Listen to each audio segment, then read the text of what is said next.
For years, I quietly supported my family financially while they looked down on my career choices. Last month at my dad's birthday dinner, everything changed when he called me uneducated trash and ordered me to leave his house. Hit that like button and subscribe if you have ever felt underestimated by the people who should believe in you most. I grew up in a middle-class neighborhood in Columbus, Ohio, where expectations were clear and traditional. My father, William, was an accountant at the same firm for 30 years and believed with absolute certainty that college was the only legitimate path to success. From an early age, I sensed I was different from my siblings, Thomas and Jennifer, who both embraced the conventional route. Even at age 10, I showed signs of an entrepreneurial spirit that puzzled my parents. My parents viewed these ventures as cute hobbies, nothing more. Amanda needs to focus on academics instead of these little business projects, my father would say at dinner. These games will not pay the bills when she grows up. I maintained decent grades but spent my free time reading business books and following entrepreneurs online. While my siblings joined clubs that would look good on college applications, I launched an online store selling customized phone cases I designed myself, making nearly $2,000 before graduation. Despite my reluctance, I enrolled in community college to appease my parents. One semester was all it took to confirm what I already knew. When I approached my parents about dropping out to pursue my business ideas, the argument lasted for days. Nevertheless, I left school at 19 with only $2,000 saved from my various side hustles. Those first months were brutal. I survived on ramen noodles and discount grocery items while working 18-hour days building my e-commerce platform. My first 3 business attempts failed completely. Each failure taught valuable lessons that no college course could provide. I discovered proper client contract structures through painful experience and understood production scalability by hitting its limitations firsthand. 20 years my senior with multiple successful exits, she saw something in me that my family never did. With her guidance, I refined my business model at age 22. I launched an e-commerce platform that connected small American manufacturers with customers seeking locally made products. The timing was perfect, riding the wave of interest in supporting small businesses and domestic manufacturing. Those early days required immense sacrifice. I converted half of my tiny apartment into a makeshift office, sleeping on a futon that doubled as my couch. My desktop computer and printer consumed most of my living space. I worked from 5 o'clock in the morning until 11 at night, handling everything from website coding to customer service calls. The breakthrough came 8 months in when a popular lifestyle blogger featured one of our artisan partners.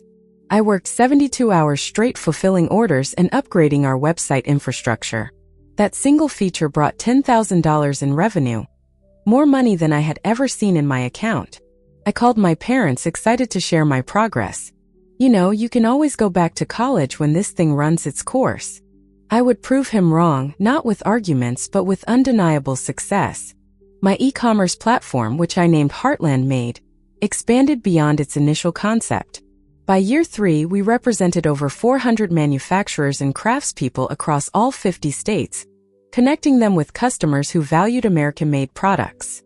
When our server crashed during a major promotion, I stayed up for 48 hours straight working with developers to restore the site, answering customer emails personally to maintain goodwill. The most difficult period came during year 2 when cash flow nearly strangled the business. I went without a salary for 4 months, moved to an even smaller apartment to cut expenses, and negotiated extended payment terms with suppliers. Crossing $1 million in annual revenue happened midway through year 3, a moment I celebrated alone with a single glass of champagne in my office after everyone left. Their initial discouragement had created a barrier I couldn't bring myself to cross. Some part of me hoped they would eventually ask detailed questions about my work, showing genuine interest, but those conversations never materialized. Despite their lukewarm support, I continued helping my family financially whenever needed. When my mother was diagnosed with breast cancer during year 4 of my business, I anonymously paid the $75,000 in medical expenses not covered by insurance. My father mentioned an insurance settlement that had saved them from medical debt, never suspecting the source. My brother Thomas faced challenges with the down payment for his first house. I created a family loan through a separate account, making it appear as though it came from a distant uncle. He accepted the money readily but continued making comments about getting a real job with benefits whenever we discussed my career. My sister Jennifer had dreamed of a perfect wedding since childhood. When her fiancé Daniel lost his job 6 months before the ceremony, I covered the $50,000 shortfall for the venue and catering. Jennifer knew the money came from me but minimized my contribution at family gatherings, referring to my little website business that was having a good year. The disconnect between my actual success and my family's perception created an increasingly painful internal conflict. By day, I led strategy meetings for a multi-million-dollar company, made decisions affecting hundreds of partner businesses, and negotiated with major retail chains for exclusive collections. Not to boast, but to finally break through the misconceptions and perhaps gain the respect I had been seeking for years. The night before the dinner, I rehearsed what I would say. I was no longer the uncertain 19-year-old seeking approval. Surely that would finally earn my father's respect and change how my family viewed my unconventional path. I could not have been more wrong. The evening of my father's 65th birthday began pleasantly enough. Their house looked exactly as it had throughout my childhood, with the same furniture and family photos lining the walls. The only new addition was a large television my brother had purchased for them last Christmas, conspicuously displayed as a symbol of his financial contribution to the family. My mother greeted me with her typical restrained affection, a quick hug and pat on the back. "You look nice, Amanda. Did you cut your hair?" Jennifer and Daniel came shortly after, with Jennifer immediately launching into stories about her recent promotion at the accounting firm where she followed in our father's footsteps. When Daniel briefly mentioned seeing an article about e-commerce growth, my brother quickly steered the conversation toward his son's Little League achievements. Dinner itself was my mother's traditional pot roast with all the fixings, served on the good china reserved for special occasions. My father sat at the head of the table, accepting compliments about his youthful appearance with practiced modesty. "65 looks good on you, Dad," Thomas said, raising his glass. "Here's to another 20 years at least." The moment felt right as dessert was served. "Heartland Made was recently valued at $20 million, I continued. "We have received several acquisition offers, and I was featured in Business Insider and Entrepreneur magazine last month." My mother froze with her fork midway to her mouth. Jennifer exchanged a quick glance with Daniel. Thomas simply stared. My father was the first to respond, his tone dismissive. "What exactly does that mean, Amanda?" Thomas interrupted before I could finish. "So you got lucky with this online thing. That's great. But some of us have been building real careers with actual qualifications. It's 7 years of working 18-hour days, solving complex problems, and building something meaningful. We have helped save dozens of American manufacturing businesses that were on the verge of closing." "That sounds impressive, dear." I felt my patience wearing thin but pressed on. "Actually, I brought something for Dad." "Some kind of charity?" He dropped the papers onto the table. "We did not raise you to throw money around like you are better than everyone." "That's not my intention at all," I explained. My father sputtered. "That was all you." My mother simply looked confused. "You've been secretly paying for things behind our backs." My father's voice rose with each word. "Playing the big shot with your internet money." "I just wanted to support the family." "Support?" Thomas interjected. "By making us feel like charity cases? Some of us work honest jobs with actual degrees, not getting rich quick with online schemes." "It's not a scheme," I insisted, feeling the conversation spiraling beyond my control. "I built a legitimate business that helps American manufacturers reach customers. We employ dozens of people with good salaries and benefits. You drop out of college against our advice, disappear into your little internet world, and now you come back throwing money around like you have all the answers." "That is not what I am doing," I protested, fighting to keep my voice steady. "You think your money makes you successful?" he continued, his voice rising further. "Anyone can get lucky." My mother gasped softly but said nothing in my defense. Thomas looked down at his plate, a slight smile playing at the corner of his mouth. "No," my father continued, now fully enraged. "I have worked my entire life the right way." I stood slowly, gathering my purse. "Get out of my house, you lowlife." Your money does not make you part of this family. The words hit like physical blows. There was none. No one followed me out. As I pulled away from the house I had grown up in, I realized something fundamental had broken, something that could never be repaired. The drive back to my hotel was a blur of streetlights and tears. In the sterile quiet of my hotel room, I replayed the evening's events over and over, analyzing each word and reaction. Had I misread our family dynamic? All these years, the financial help I had provided now felt like a foolish attempt to buy the approval I could never earn through my achievements alone. I pulled out my laptop and began documenting every cent I had given my family over the years. The list was substantial. $120,000 for my brother's house, covering not just the down payment but additional renovations he had requested months later. $50,000 for my sister's wedding, including the venue, catering, and the honeymoon she never knew I funded. Christmas gifts, birthday presents, emergency expenses, all quietly handled through accounts designed to obscure their source. Just an expectation that I would absorb the abuse and return to the family dynamic as if nothing had happened. I did not respond. Family wounds cut deepest, she observed after I recounted the dinner, especially when they target the very things we have worked hardest to overcome. Over the following days, Dr. Richardson helped me understand the complex dynamics at play. I began a journaling practice, documenting not just the previous night but patterns throughout my childhood. Times when academic achievements were celebrated, while business successes were minimized. The constant reminder that without a degree, I would never truly succeed. This process revealed how deeply I had internalized these messages. This explained my reluctance to openly discuss my achievements and my continuous financial support without recognition. Amanda, please call back. Dad feels bad about what happened. We all do. It was insensitive to the rest of us who worked hard for our careers. I deleted the message without returning the call. Somehow, I had become the villain for simply stating facts about my business after years of minimizing my success.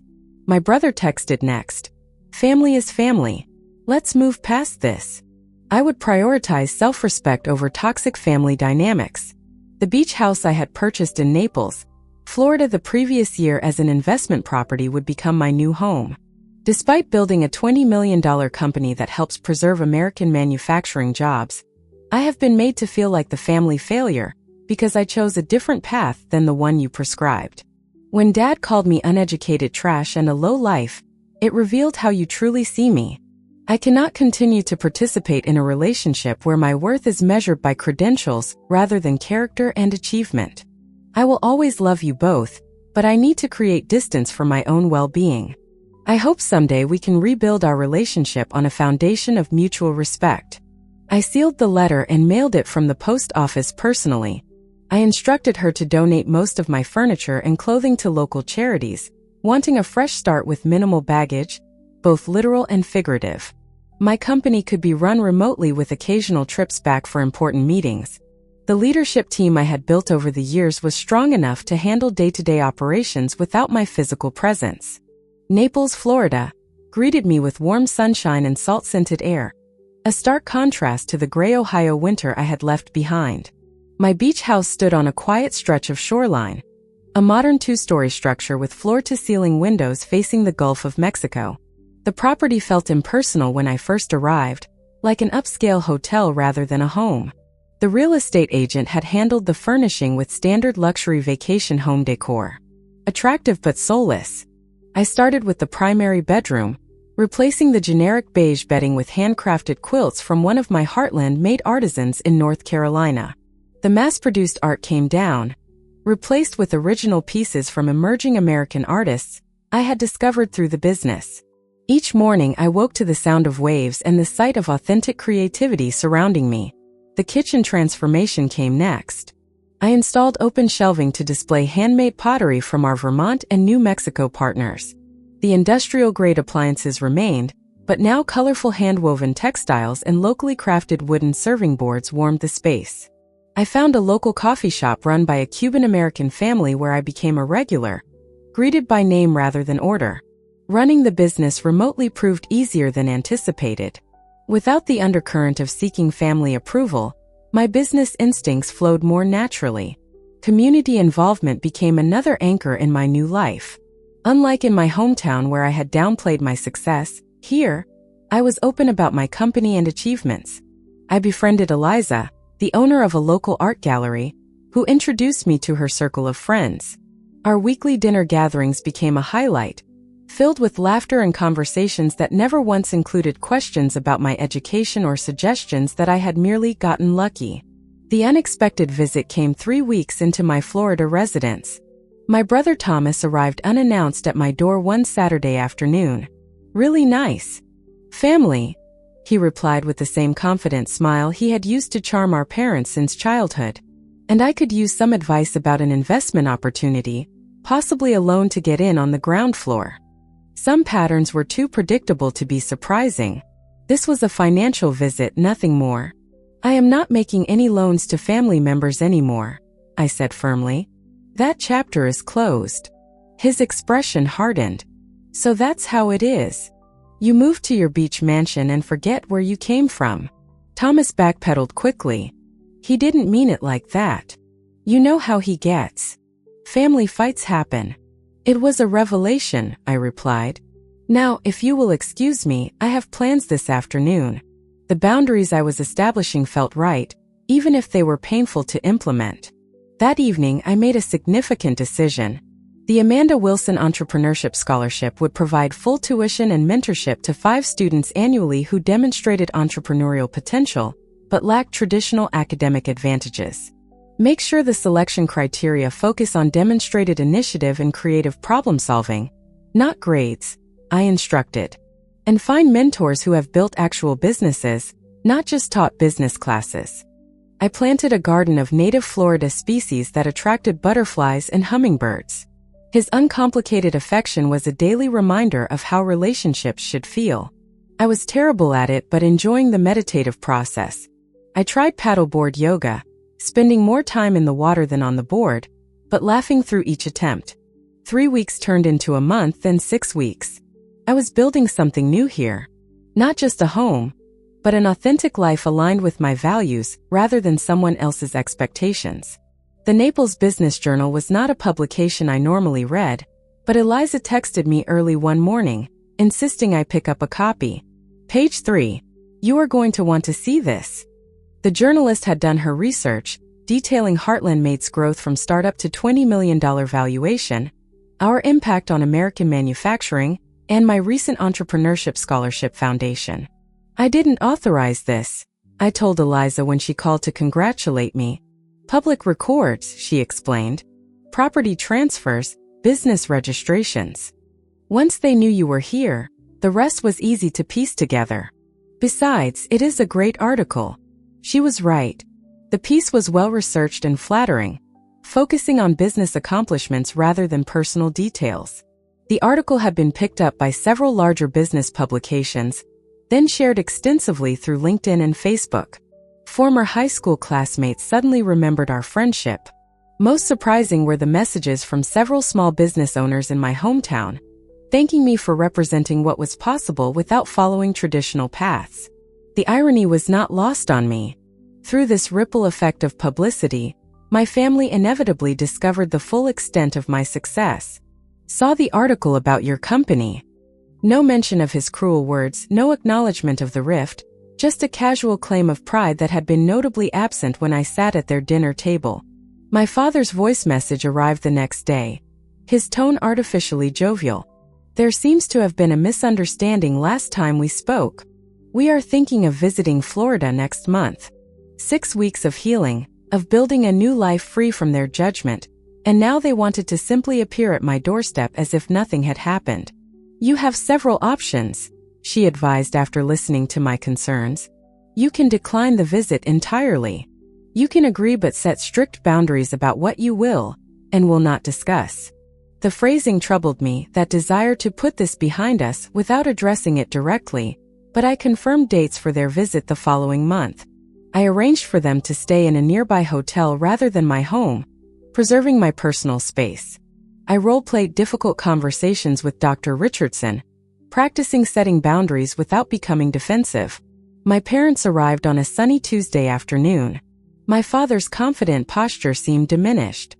My mother more nervous than I remembered. They both dressed formally despite the coastal setting. The slight emphasis on "for yourself" did not escape me, the implication that my success existed in isolation from family values. I responded politely but did not help carry the conversation. His face flushed. "I was surprised by the news about your business. It caught me off guard. I may have overreacted." "Not an apology, an excuse." "I never said or thought that," I replied. "I helped financially because I could, and I wanted to support the family I love. And finding out you were behind those other things, it felt like charity we never asked for." The subtext became increasingly clear. They were here because my public success made rejecting me socially awkward, not because they had reconsidered their assessment of my worth. If you want a relationship moving forward, it has to be based on mutual respect. This tangible evidence of my success was impossible to dismiss or minimize. "Would you like a tour?" I offered. Their approval, which I had sought for so long, no longer held the power it once did. This revelation was perhaps the most valuable outcome of their visit, worth more than any apology they might have offered. We sat on the deck overlooking the ocean, the setting sun painting the sky in shades of orange and pink that seemed too beautiful for such a tense discussion. "I am sorry for what I said at my birthday. It was uncalled for regardless of how surprised I was." His focus remained on his experience of surprise rather than the harm his words had caused. "What hurt most," I replied carefully, "was that those words seemed to reveal how you truly see me, despite everything I have accomplished. We have always been proud of you, Amanda." "My future is here," I said, gesturing to the house and the business that had made it possible. "I built it without a degree, but with 7 years of working harder than most people ever will. That deserves respect, not condescension. Companies rise and fall overnight. We just wanted security for you. Plenty of people with degrees struggle financially while others without formal education thrive. What matters is recognizing there are multiple valid paths to success." No dramatic reconciliation occurred. "Moving forward," I explained as the evening drew to a close, "I am open to rebuilding our relationship, but with clear boundaries." My mother seemed more genuinely receptive, perhaps recognizing for the first time the role she had played by enabling family dynamics that had caused so much pain. After they returned to Ohio, I reflected deeply on the visit and the path that had led me here. I maintained limited contact with my parents in the months that followed, brief weekly phone calls that gradually became less awkward. Jennifer eventually offered a genuine apology for her role in the family dynamics, and we slowly rebuilt a connection based on adult friendship rather than childhood patterns. "Success is not a substitute for self-worth," she reminded me. This insight led me to establish clearer boundaries in all relationships. I learned to give from genuine generosity rather than as an attempt to buy acceptance. Beyond funding scholarships, I developed a mentorship program pairing successful entrepreneurs without traditional credentials with promising students facing similar challenges. Witnessing their growth and success brought a satisfaction deeper than any family approval could provide. These relationships, freely chosen and maintained, taught me what healthy support should feel like. The beach house transformed completely over time, every room reflecting my authentic taste and values rather than generic luxury. Charlie, my rescue dog, gained a companion when I adopted a second dog from the local shelter, a senior retriever named Luna, who everyone had overlooked. Running Heartland Made remotely proved so successful that I implemented flexible work policies for all employees, allowing them to work from anywhere for part of the year. Productivity increased, and employee satisfaction scores reached all-time highs. 1 year after my move to Florida, I hosted a dinner party for my new friends. As we gathered around the table on my deck, watching dolphins play in the sunset waves, I realized how completely my life had transformed from that painful night at my parents' house. To chosen family, Eliza toasted, raising her glass, and to having the courage to prioritize respect over obligation. Family connections are valuable, but not at the cost of dignity and self-respect. Most importantly, I learned that forgiveness does not require forgetting or continuing to accept harmful treatment. True forgiveness is an internal process of releasing anger and resentment, while still maintaining boundaries that protect your well-being. My story is still unfolding, as all our stories are. The relationship with my parents continues to evolve, sometimes progressing, sometimes regressing to old patterns. I maintain my boundaries with compassionate firmness, accepting that complete understanding may never come, but refusing to compromise my self-worth in seeking it. If my experience offers any wisdom worth sharing, it is this.